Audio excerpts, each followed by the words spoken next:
I got the hype thing in the background. No, I just had to take my hoodie off because I had this on. What's up, YouTube? This is your boy, the Ben, the Chelsea Fan Profession channel, and I am back with another video. If you are new, hit the subscribe button. The final score was Chelsea 0, Liverpool 0. At least 11-10 penalties. I think we got cheated a little bit with Lukaku. Here's my friend Tyler Spee. How do you think you went today for your side? Well, I think that there was certain calls made on both sides. I think that earlier in the game when they called offsides on Virgil, who had absolutely nothing to do with the play. Absolutely nothing to do with the play. I mean, you know, it goes over to cross over to Mane. Mane heads the ball over to Mane. Mane puts the ball in the net, and it's, you know, disallowed by VAR. So yeah, VAR. It's you know, they took that goal from us, and then I also think the goal Lukaku scored in extra time should have been a goal as well. So I mean, you could argue both sides that officiating kind of affected the game for sure. For real. Also, but I think both sides have as much claim to that as the other. We gotta thank Mendy a lot, but our finishing is always we need finishing, and Lukaku barely moves, but when he moves, he's gonna be offside a lot. I think also the challenge on I think was it Naby Keita on Chalobah? The first save on Keita, and then the second save on Mane. That was incredible. I remember I saw that and I was just like, wow. I mean, it's Chris, relax. Mermaid's playing "You'll Never Walk Alone" in the background. Yeah. Watching the game, I thought it was in. So I had my head down. I thought about all over the post. I thought, well, he must hit it. I was like, oh shit, he can save that. See, I love. Incredible save. It was one of the best saves I think I've ever seen. And I always say, I mean, like the game it was very cagey. I think there was a lot of just back and forth. I think it could have gone either way. I think both teams had trouble finishing in regular time. Mason Mount missed one before halftime, and how do you hit you're clean through and you hit the bar like that? You have the whole net. Yeah, I mean, it's something that you would expect Mason Mount to make. You would expect him to make that. You know, but you would also expect Mane to make that shot. You would expect Salah, that clear ball he had through that he tried to chip it. Oh yeah, Thiago Silva wasn't even anywhere close. I mean, you expect them. You expect all these world class players to make their shots, but for whatever reason today it didn't happen. Mason Mount looked like Timo Werner. Yeah. Well, Timo has always had a problem finishing since he put the blue uniform on. All of his goals mostly are tap-ins, header, and that. I think the only goal, the best two goals Timo Werner has scored on their Chelsea show was that game against Southampton last season. With the first one, the second goal was off a header after he put the ball over McCarthy. But yeah, I mean, it was interesting. I mean, you could see the tension towards the end. You could see, you know, who was it that made the challenge on where Reece James and, you know, everyone came up and were kind of pushing each other off. Virgil and Konate got involved, and Kovacic, and everyone was kind of like getting a little cagey. And, you know, it was definitely, you know, you could tell these two teams don't like each other. Yeah, I think you mean the play when Naby Keita hit the left side of Chalobah. Mm-hmm. and he went to VAR. I was glad to see Chalobah get up. That challenge that was earlier from Naby, I think that's a football play. I mean, that's something that, you know, Naby was going for the ball. His studs went into his leg, and you're happy to see both guys get up and walk off healthy. That's something that it happens, and you don't want anyone to get hurt for something like that. And this might sound stupid, but I wish Mendy did Kepa 3 years ago. Like, not coming off. How do you feel about taking Mendy off and putting Kepa on? Now, I understand that Kepa has won before today 3 consecutive penalty shootouts. Yeah, Super Cup. They all have. Not all of them have gone 11 to him taking a shot. Yeah. If you go back to the 2018 Community Shield, you see Courtois face check, and Courtois does the exact same thing. Yeah. But I don't want to mention Courtois no more. Courtois disrespect to the club. Courtois is disrespectful because I think he said before he left Real Madrid, said, I'm leaving Chelsea to go to Real Madrid to win the Champions League. Next year we win it. So Chelsea fans are now hate Courtois. Courtois had a rough start at Real. I think he's really kind of, turned. I mean, he's world class. Courtois, yeah. I love his feet work. I love his feet work. Best keepers on the planet. There's nothing. Yeah, he's one of the best keepers in the world, and he's really started to show that at Real, where he had a rough start. And I think, Mendy. It's hard to. Dude, Mendy is probably the best keeper ever. It's hard to fault Thomas Tuchel. Very much so. Because he knows what he's doing. It's hard because you have two great keepers. And Mendy has been fantastic in all competitions this year. But Kepa's been great in shootouts. In the Carabao Cup. And he got them to this point. And he's won all of his shootouts this year. So it's hard to say that you shouldn't start Kepa because he has played so well. For real. But, when it comes down, it was a great game. When it comes down to your keepers taking penalties, it's anyone's game at that point. For real. It could have went either way. I'm glad my team came out with the trophy. Yeah. But it was one of those things that it could have gone either way. For sure.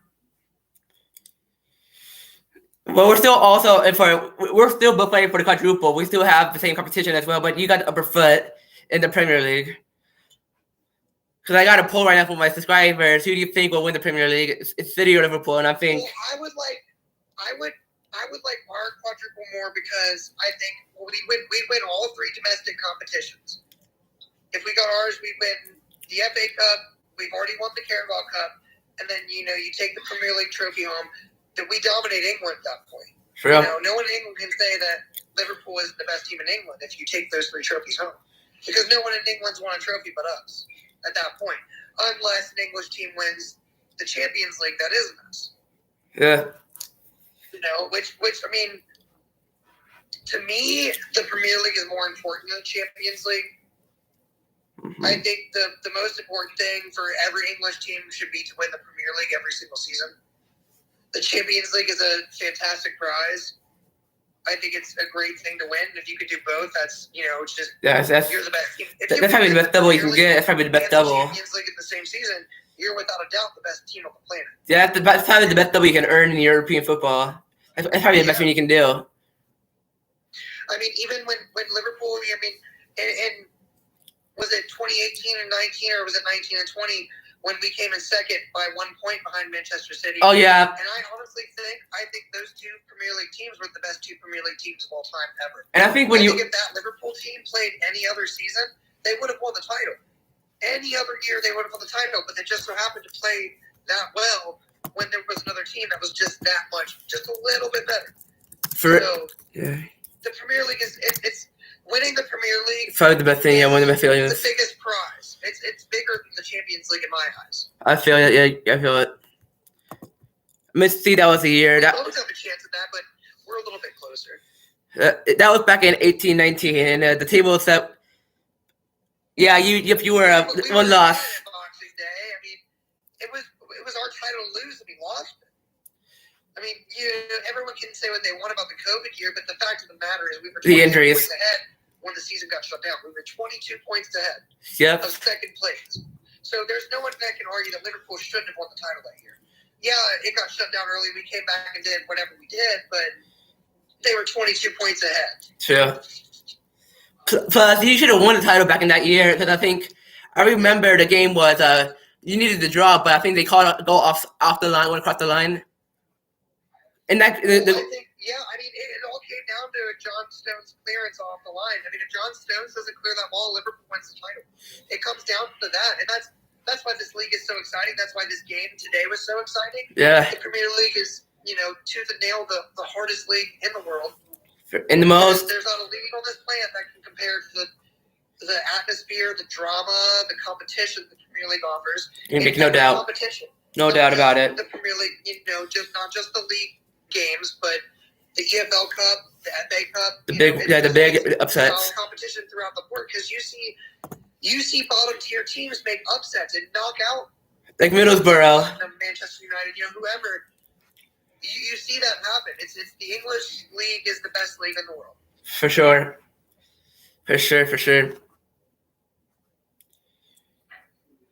Someone in the stream there. Thank you, Tyler, Let's talk about Cincinnati. What did you think about last night? I think we need to go back at it. We're not ready. Well, I saw FC yesterday. FC Cincinnati. Why was Brenner not starting? Tell me, yeah, for real. And you spent $14 million on a 19-year-old Brazilian. You're supposed to. I mean, this kid should go to Europe and be a star. For real. At some point in his career. He's like a Divock Origi. He'll be like Origi. You think that he'll be like Brenner will be the Origi? Honestly, today I thought when Origi came on the pitch, I was like, oh, here we go. A late Origi goal is going to win the game. Because that's what he does. I mean, Origi's just a massive goal scorer. That's why he's such a great super sub, because Origi comes on the pitch and you just have to know, like, the man has a knack for scoring goals. So he does. He does.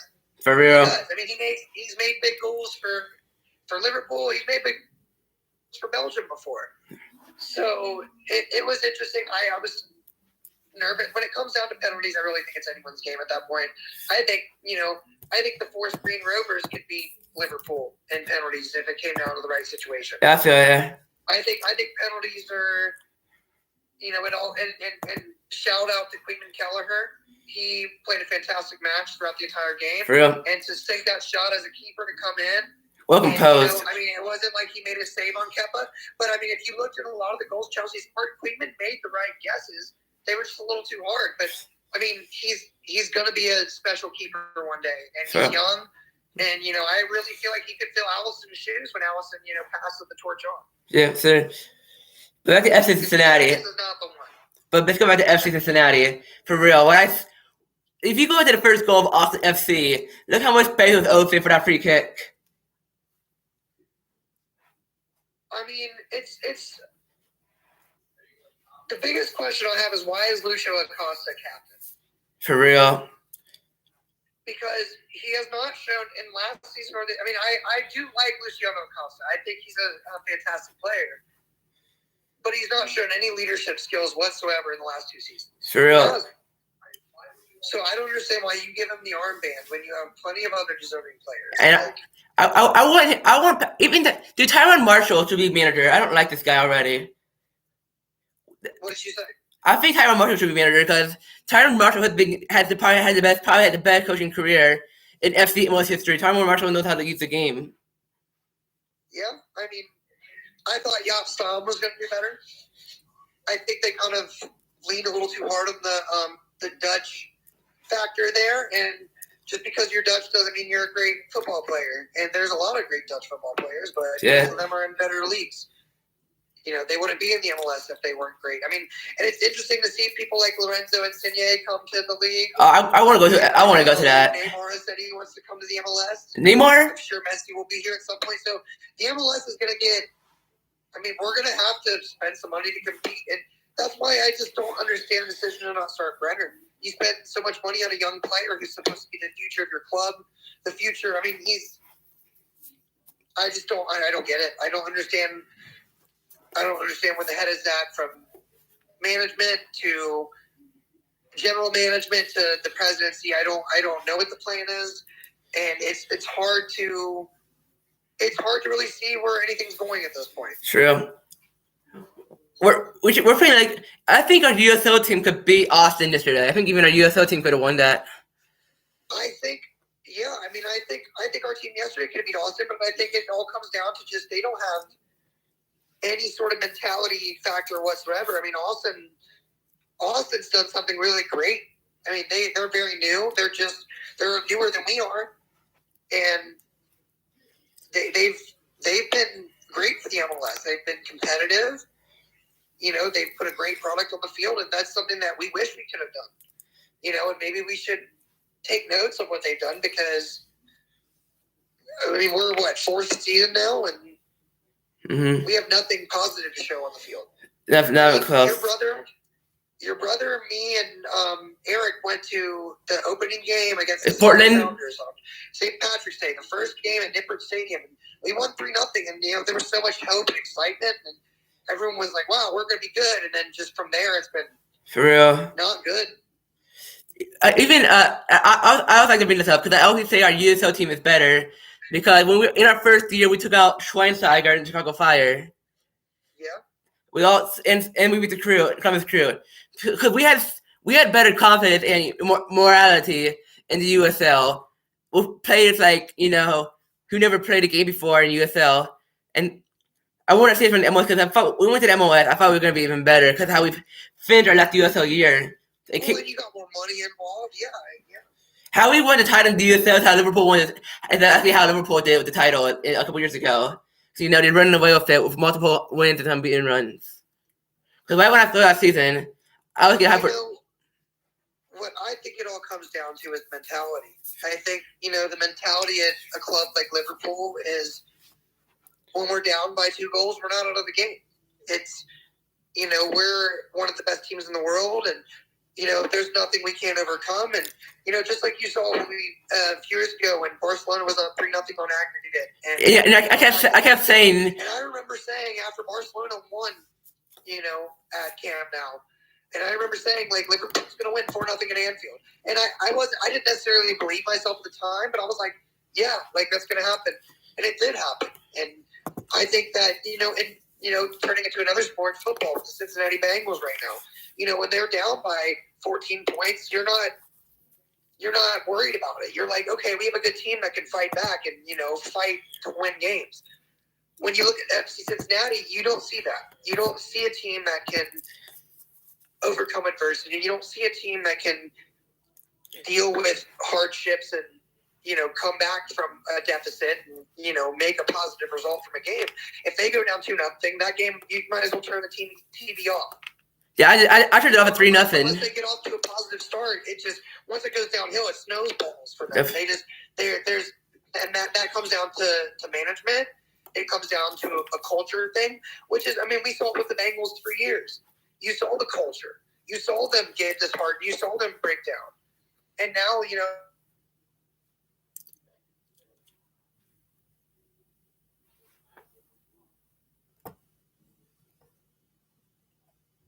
Here?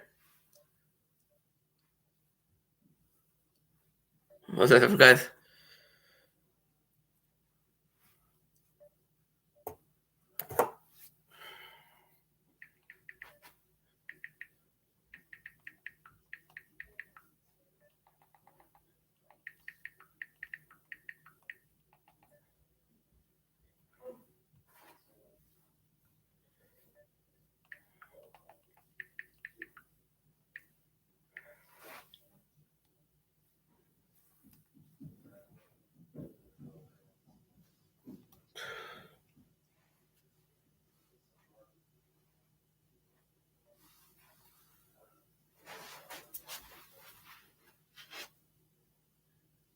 What's that for, guys?